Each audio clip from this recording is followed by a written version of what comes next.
सीधे हवा के झोंके के साथ चली गई, कैसे रिएक्ट किया। ये मैं सिर्फ महज एग्जाम्पल आपको बता रही हूँ।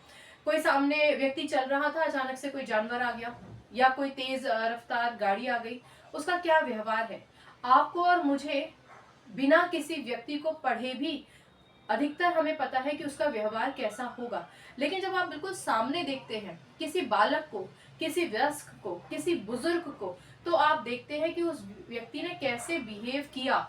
और कई बार जब कोई घटना, दुर्घटना आप देख लेते हैं तो आप उसका बिल्कुल वैसे ही विवरण बताते हैं, क्योंकि आपने उसको नोटिस किया, आपने ऑब्जर्व किया, राइट।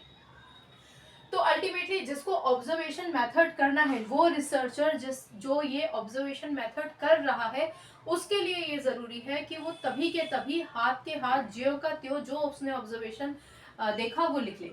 उसके बाद निरीक्षित व्यवहार का की व्याख्या और उसका विश्लेषण, यानी जो भी अध्ययन करता है, जो भी रिसर्चर है, जो भी अध्ययन कर रहा है इन सभी चीजों पर, उसके पास इनफ टाइम होना चाहिए कि आपने एक व्यक्ति के रिस्पॉन्स को नोटिस तो किया, लेकिन उस रिस्पॉन्स को आपने एलैबोरेट भी कर दिया।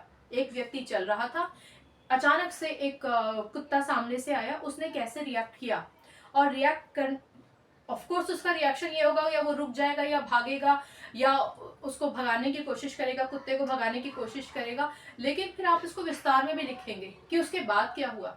क्या उसकी हार्ट बीट बहुत देर तक चलती, मतलब परेशान रहा वो बहुत देर तक, उसका बीपी हाई हो गया, वो घबरा रहा था, उसके हाथ पांव कांप रहे थे बहुत देर तक भी, बाद में भी, या उसको पानी देने के बाद वो सही हो गया, या फिर वो अपना जब उसने कुत्ते को भगाया या वो खुद भागा तो उसके बाद वो नॉर्मल हो गया और हंस के सबको बताने लग गया। समझ रहे हैं ना आप मेरी बात। तो अलग अलग व्यक्ति का अलग अलग व्यवहार हो सकता है। जो भी अध्ययन करता है उसको ना केवल उसके व्यवहार का बुलेट पॉइंट, मुख्य पॉइंट नोट करना है, बल्कि उसका विस्तार भी देना है। ये सारी बातें आपको और समझ में आएंगी जब आप इस मेथड के मेरिट्स और डीमेरिट्स पढ़ेंगे अगले लेक्चर में। फिर उसके बाद क्या होता है, सामान्यकरण। ठीक है ना, यानी आपने इंस्पेक्ट कर लिया, और इंस्पेक्ट करने के बाद अब आप एक जनरल व्यू, ओवरव्यू, अवलोकन दे देंगे, एक जनरल ऑब्जर्वेशन आप बताएंगे कि क्या हुआ। तो ये जो मेथड है ये क्यों जरूरी है, क्योंकि भाई हम अगर इस अध्ययन को कर रहे हैं, यानी कि हम एक साइंटिफिक अध्ययन कर रहे हैं, लेबोरेटरी के अंदर नहीं कर रहे हैं, लेबोरेटरी के बाहर कर रहे हैं, एक सामान्य अध्ययन कर रहे हैं। तो अध्ययन तो लेकिन हम वैज्ञानिक तरीके से कर रहे हैं ना, क्योंकि व्यक्ति की जो भी सोच विचार या उसका बॉडी का जो मूवमेंट है, सोच विचार हम नहीं पढ़ पा रहे हैं, अंदर क्या चल रहा है हमें नहीं पता। हमें तो बस उसके बॉडी का मूवमेंट पता है कि वो कैसे रिएक्ट कर रहा है, सर से लेके पांव